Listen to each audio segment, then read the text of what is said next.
राजस्थान में 7 सीटों पर उपचुनाव के लिए मतदान प्रक्रिया जारी है। देवली उनियारा विधानसभा उपचुनाव में शांतिपूर्ण मतदान जारी है। क्षेत्र में कुल 3,02,773 मतदाता है और मतदान केंद्रों पर विशेष सुरक्षा के इंतजाम किए गए हैं। इस दौरान हमारे संवाददाता कजोर गुर्जर ने कांग्रेस प्रत्याशी केसी मीणा से वोट डालने के बाद खास बातचीत।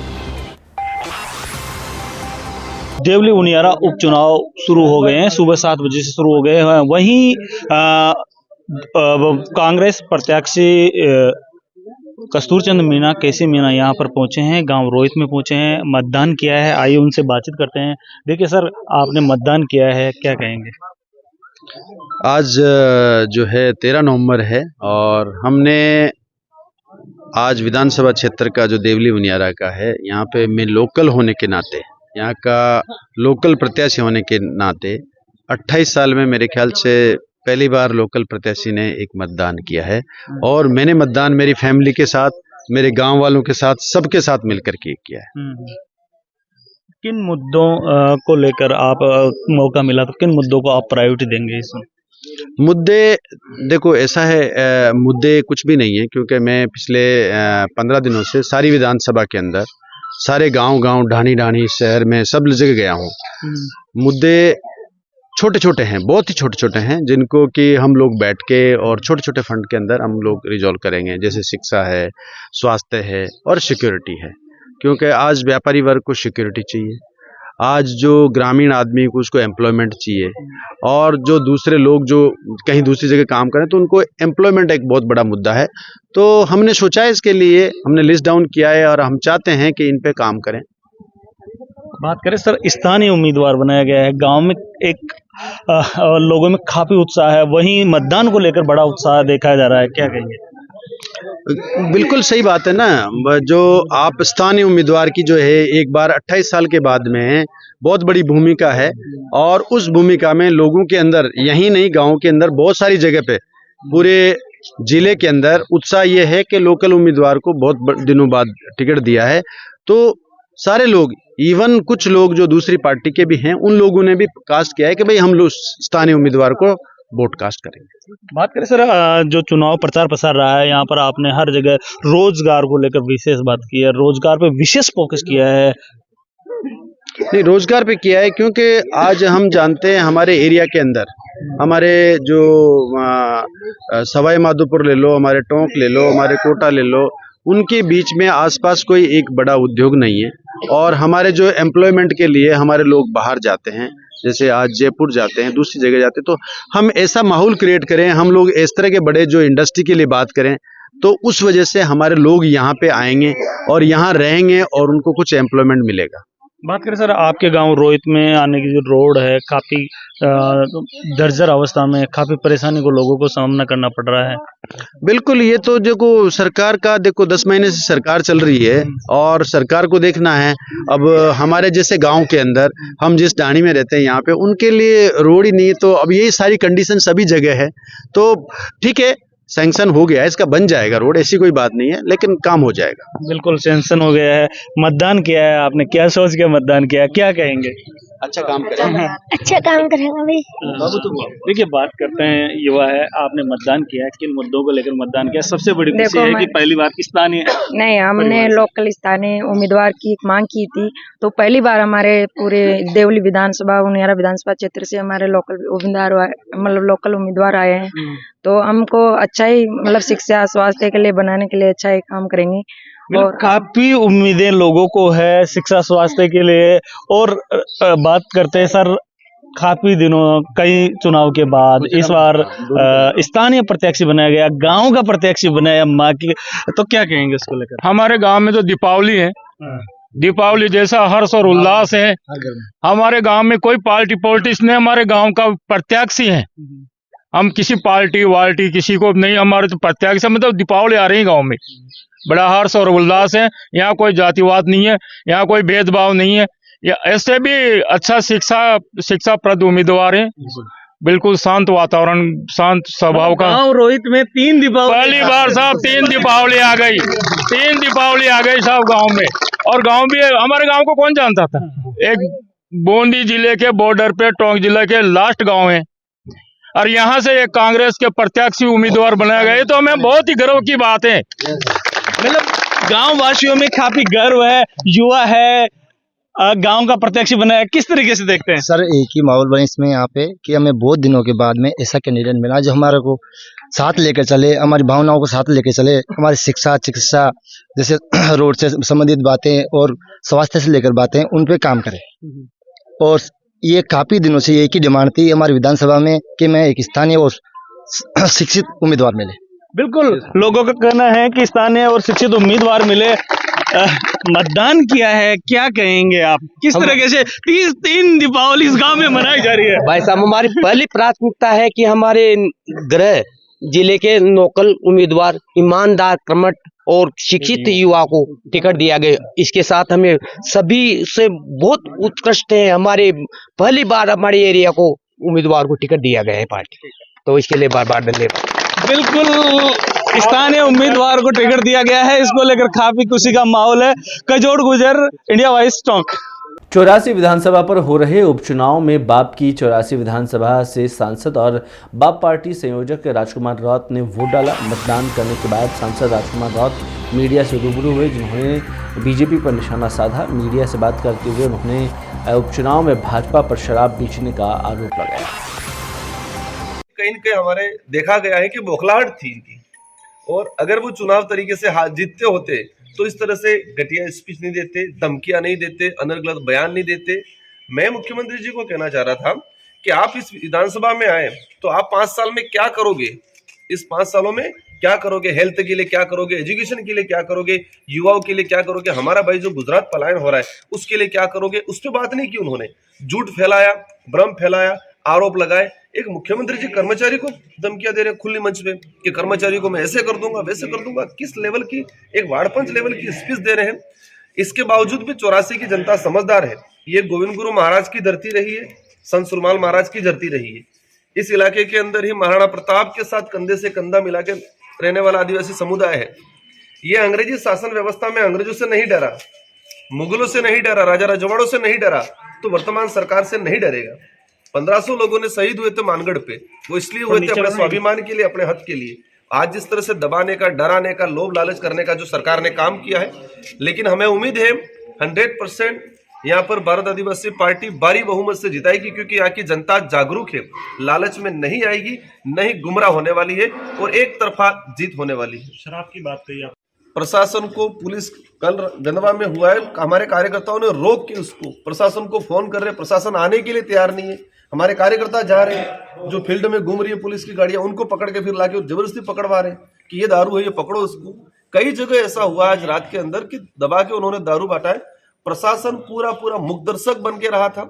ये कह सकते हैं प्रशासन सिर्फ बीजेपी का पट्टा नहीं पहना, इतना नहीं किया, बाकी प्रशासन ने सारा का सारा इंटरनली भाजपा के लिए काम किया है। लेकिन फिर भी जनता जनार्दन है, जनता के सामने मुगल नहीं चले, राजा रजवाड़े नहीं चले, अंग्रेज नहीं चले, तो वर्तमान की तानाशाही सरकार के सामने नहीं चलेंगे। एक तरफा भारी बहुमत से जीत दर्ज करेंगे। आप इस सभी चैनल वालों को आप पता करना, थानों में कई लोगों को बंद कर रखा है बिना वजह के। हमारे कई बूथ एजेंट थे, उनको लाके बंद कर रखा है बिना वजह के। सरपंच प्रतिनिधित्व को बंद कर रखा है बिना वजह के। मतलब वजह क्या है कोई पता नहीं, बस जो बीजेपी का कार्यकर्ता है उसको परेशान करने का काम किया है। जिन्होंने उनकी दारू जो सप्लाई हो रही थी उसमें रुकावट लाए, उसको परेशान करने का काम किया है। आज आप देख सकते हो कितनी दारू बटी है। मैं आज पॉइंट बता दूं, आज आप साथ में चलो, 10 से 15 पॉइंट ऐसे जहां पर दारू पड़ी है बीजेपी की। प्रशासन को अवगत करा रहे, हम फोटो भेज रहे हैं, लेकिन कार्रवाई नहीं कर रहा है। ये लोकतंत्र की हत्या। हमें फर्क नहीं पड़ना, हमारी 84 की जनता समझदार है, शानदार बहुमत से जिता देगी, लेकिन ये हमारे देश के आने वाले भविष्य के लिए घातक है। इस देश में तानाशाही रवैया जो चला रहे हैं वो आने वाले भविष्य के लिए घातक होगा, हमारे लोकतंत्र के लिए घातक होगा। उधर टोंक की देवली उनियारा विधानसभा सीट पर सुबह 7 बजे मतदान शुरू हो चुका है, जहां पर मतदान प्रक्रिया लगातार जारी है। देवली उनियारा सीट पर 8 प्रत्याशी मैदान में हैं। वहीं कांग्रेस के कस्तूरचंद मीणा, भाजपा के राजेंद्र गुर्जर और निर्दलीय प्रत्याशी नरेश मीणा यहां से त्रिकोणीय मुकाबले में हैं। इस दौरान उनियारा में समरावता के पास मतदान का बहिष्कार देखने को मिला। इस दौरान वहां पर पुलिस मौके पर पहुंची और संवाददाता कजोड़ गुर्जर मौके पर पहुंचे, निर्दलीय प्रत्याशी नरेश मीणा से खास बातचीत की।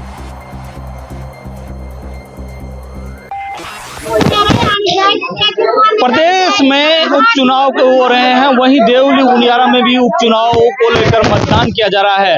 इस वक्त हम गांव समरावता में मौजूद हैं और वहां पर नरेश मीणा प्रदर्शन कर रहे हैं। किस तरह की यहाँ की मांग है, देखिए सर, किस तरह का मांग है, क्या प्रदर्शन किया जा रहा है? अभी ये समरावता और कुछ गांवों ने बहिष्कार किया है। इनकी मांग ये है, इनको उनियारा एसडीएम कोर्ट से तोड़कर इनको देवली भेज दिया। इनकी मांग है कि हमारा उनियारा नजदीक पड़ता है, देवली 80 किलोमीटर दूर पड़ता है, हमें वापस उनियारा से जोड़ा जाए।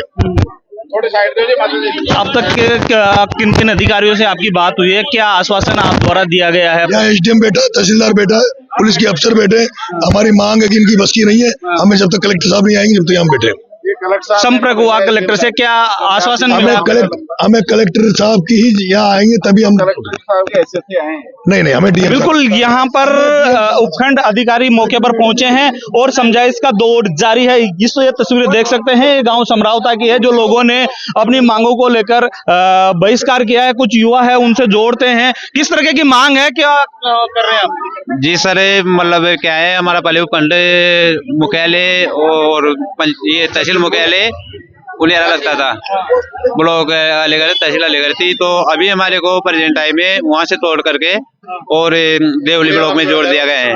तो हमारी गांव वालों की यही मांग है कि हमारे देवली की दूरी यहाँ से 80 किलोमीटर पड़ती है और उनियारा यहाँ से 18 किलोमीटर है। तो उस मांग को लेकर के ये वापस उनियारा ब्लॉक में आना चाहते हैं, इसी कारण मतदान का बहिष्कार कर रखा है। बिल्कुल, यहाँ पर लोगों ने मतदान का बहिष्कार किया है और यहाँ पर प्रशासनिक अधिकारी मौके पर पहुंच रहे हैं और समझाइश का दौर जारी है। कजोड़ गुजर, इंडिया वाइज, समरावता टोंक। 11 नवंबर को जयपुर मंडल के कनकपुरा धानक्या रेलवे स्टेशन के बाद एक ड्राइवर अपनी एसयूवी जानबूझकर रेलवे ट्रैक पर चढ़ा थी। इस दौरान एक मालगाड़ी आ रही थी।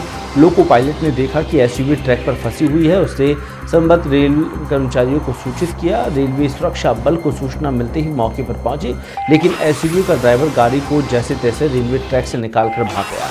सभी सड़क उपयोगकर्ताओं से इस दौरान रेलवे ने अपील किया है कि निर्धारित मार्ग से ही रेलवे ट्रैक को पार करें। गैर कानूनी रूप से और अनधिकृत स्थानों से रेलवे ट्रैक को पार करना, किसी भी प्रकार का स्टंट करना रेलवे अधिनियम के तहत दंडनीय अपराध है, जिसके अंतर्गत सजा या जुर्माना दोनों भी हो सकते हैं। इसके साथ ही गैरकानूनी रूप से रेलवे ट्रैक को पार करना जानलेवा भी हो सकता है। ये जानबूझकर अपनी जान जोखिम में डालना है। रेलवे ट्रैक पर मोबाइल फोन या कैमरे से वीडियो बनाना भी कानूनी अपराध में है। ऐसे मामलों में रेलवे द्वारा सख्त कार्रवाई की जाती है। दिनांक 11 नवंबर को शाम 4 बजे के आसपास एक वाकया हुआ, जिसमें कि जयपुर मंडल के कनकपुरा और धानक्या के मध्य रेलवे ट्रैक पर एक एसयूवी चालक के द्वारा अनाधिकृत रूप से रेलवे ट्रैक को पार करने की कोशिश की गई। उस कोशिश के दौरान एसयूवी गाड़ी जो है वो रेलवे ट्रैक पर फंस गई और उधर से जो रेलवे ट्रैक पर मालगाड़ी आ रही थी, उसके चालक ने इसको नोटिस किया और सतर्कता दिखाते हुए इमरजेंसी ब्रेक लगाया। घटना की सूचना मिलते ही रेलवे प्रोटेक्शन फोर्स और स्टेशन स्टाफ वहां पे शीघ्र पहुंचे। इसको देख करके एसयूवी चालक जो है वहां से भागने की कोशिश की और अनियंत्रित तरीके से उसने गाड़ी को वहां से भगाया। कुछ देर जाने के बाद उसने उस गाड़ी को छोड़ दिया। रेलवे प्रोटेक्शन फोर्स द्वारा वो गाड़ी जब्त कर ली गई और रेलवे अधिनियम 147, 153 और 174 के तहत इस पे जो है एफआईआर भी दर्ज कर दी गई है। हमारी पूरी अभी जो है जांच चल रही है और आरोपी की जांच कर ली गई है, पहचान कर ली गई है और शीघ्र ही उस पर नियमानुसार कार्रवाई की जा रही है। रेलवे ट्रैक पर इस तरह का स्टंट करना या रील्स बनाना एक दंडनीय अपराध भी है। इसमें सेक्शन 153 के तहत जो है 5 साल का अप टू 5 साल जो है वो सजा भी हो सकती है। साथ ही साथ 143 और 174 के अंतर्गत जुर्माना का भी प्रावधान है और सजा का भी प्रावधान है। कृपया इस तरह के स्टंट ना करें, ना ही रेलवे ट्रैक पर रील बनाने का प्रयास करें। ये ना दंडनीय अपराध तो है ही है, साथ ही साथ आप किसी की जान माल को भी खतरा पहुंचा सकते हैं और रेलवे परिचालन को भी नुकसान पहुंचता है। गुरु नानक जयंती के उपलक्ष्य पर रायसिंह नगर में आज गुरुद्वारा सिंह सभा के तत्वाधान में विशाल नगर कीर्तन का आयोजन किया गया। गुरुद्वारा सिंह सभा से सुबह यह नगर कीर्तन प्रारंभ हुआ, जो शहर के मुख्य मार्गों से निकल गया। एक पालकी में गुरु ग्रंथ साहिब विराजमान रहे, उसके आगे पंच प्यारे चल रहे थे। पालकी के पीछे सिख संगत महिला पुरुष और बड़ी संख्या में शबद कीर्तन करते हुए चलते रहे। इस दौरान जगह जगह पर कीर्तन का श्रद्धालुओं द्वारा पुष्प वर्षा कर स्वागत किया गया। बयाना उपखंड के गांव मदनपुर, नगला चौधरिया, नंगला जीता और पीलूपुरा आदि में ग्रामीण एसडीएम कार्यालय के समक्ष नारेबाजी करते हुए बिजली की मांग को लेकर प्रदर्शन करने पहुंचे। युवा ग्रामीण कार्यकर्ता प्रदीप गुर्जर ने बताया कि बिजली विभाग के अधिकारियों के मनमानी के कारण ग्रामीणों को न तो पर्याप्त घरेलू विद्युत आपूर्ति मिल रही है और न ही खेतों की सिंचाई के लिए बिजली की उपलब्धता हो रही है। इस स्थिति में ग्रामीण और किसान बिजली की कमी से काफी चिंतित है और परेशान है। प्रदर्शनकारी ग्रामीणों का कहना है कि यदि खेतों की सिंचाई के लिए दिन के समय और पर्याप्त बिजली नहीं दी गई, खेतों में बोई गई फसलें बर्बाद हो जाएगी। उन्होंने सरकार पर आरोप लगाया कि वह किसानों को पर्याप्त बिजली दिए जाने की बड़ी बड़ी बातें करती है, लेकिन जमीनी हकीकत कुछ और है।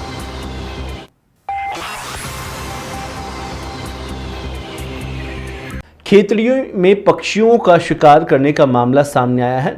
नाकाबंदी के दौरान आरोपी पक्षियों से भरा थैला सड़क पर छोड़कर फरार हो गए। इस दौरान वन विभाग की टीम ने 12 मोर समेत 54 मृत पक्षियों को बरामद किया। वन विभाग के रेंजर मुकेश कुमार मीणा ने बताया कि मुखबिर की सूचना मिलने के बाद एक बाइक पर सवार 2 व्यक्ति राष्ट्रीय पक्षी मोर को मारकर बुहाना से खरखड़ा की ओर जा रहे थे। इस दौरान बाइक पर सवार 2 लोग टीलावाली की ओर जाते दिखाई दिए और वन विभाग की नाकाबंदी देखकर 2 थैले और पक्षी पकड़ने का जाल रास्ते पर छोड़कर भाग गए। झालावाड़ जिले के मनोहर थाना कस्बे के कालीखार नदी किनारे स्थित श्री कृष्ण गौशाला में देर शाम को अज्ञात कारणों की वजह से आग लग गई। आगजनी की चपेट में आ जाने से गौशाला में स्टॉक करके रखा गया गोवंशों का सैकड़ों ट्रॉली चारा भी जलकर नष्ट हो गया। हालांकि गौशाला संचालकों और ग्रामीणों ने समय रहते गौशाला में मौजूद गोवंश को परिसर से बाहर निकाल लिया, अन्यथा बड़ी संख्या में गौवंश भी आग से झुलस जाते। कस्बे में ग्राम पंचायत की ओर से दमकल नहीं है, ऐसे में स्थानीय ग्रामीणों को दर्जन टैंकरों की मदद से आग बुझाने का प्रयास करना पड़ा।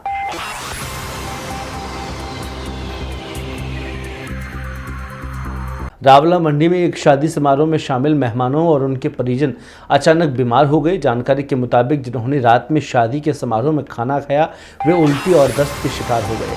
कुछ पीड़ितों का इलाज अस्पताल में चल रहा है। जानकारी के मुताबिक कल सुबह ही शादी में आए मंडी के लोगों ने दस्त और उल्टी आने की शिकायत की और उन्हें अस्पताल में भर्ती कराया गया। प्राथमिक उपचार देने के बाद अधिकतर मेहमानों को घर भेज दिया गया, लेकिन कुछ का इलाज अभी भी जारी है। खिमसर विधानसभा उपचुनाव 2024 के लिए मतदान प्रक्रिया सुबह 7 बजे से शुरू हो गई है। मतदान केंद्रों पर मतदाताओं की भीड़ जुटने लगी है। सुबह से ही वोटर्स अपने मताधिकार का उपयोग कर रहे हैं। खिमसर विधानसभा क्षेत्र में कुल 2,86,224 मतदाता है। वह इस उपचुनाव में 3 प्रमुख प्रत्याशी चुनावी मैदान में है। केवल बीजेपी के प्रत्याशी रेवतराम डांगा को वोट खिमसर में है और डांगा अपने गांव पालड़ी व्यासा में मतदान करने पहुंचे। इस दौरान उन्होंने कहा कि यह चुनाव जनता का है और जनता ही इसे जीतेगी। खिमसर की जनता विकास के साथ रहेगी। साथ ही डांगा ने एक बड़ा दावा करते हुए कहा कि यह चुनाव जनता लड़ रही है और जनता चुनाव लड़ रही है तो चुनाव आसान होते हैं।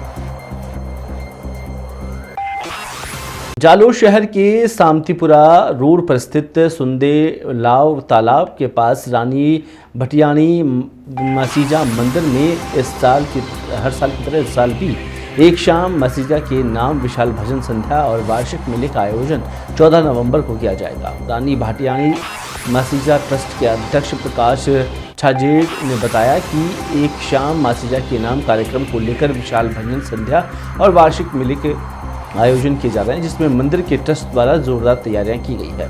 कार्यक्रम में आयोजित भजन संध्या में दूरदराज क्षेत्र से ख्याति प्राप्त भजन गायक और कलाकार अपनी प्रस्तुतियां देंगे। कार्यक्रम का समापन 15 नवंबर को महाआरती करने के बाद होगा।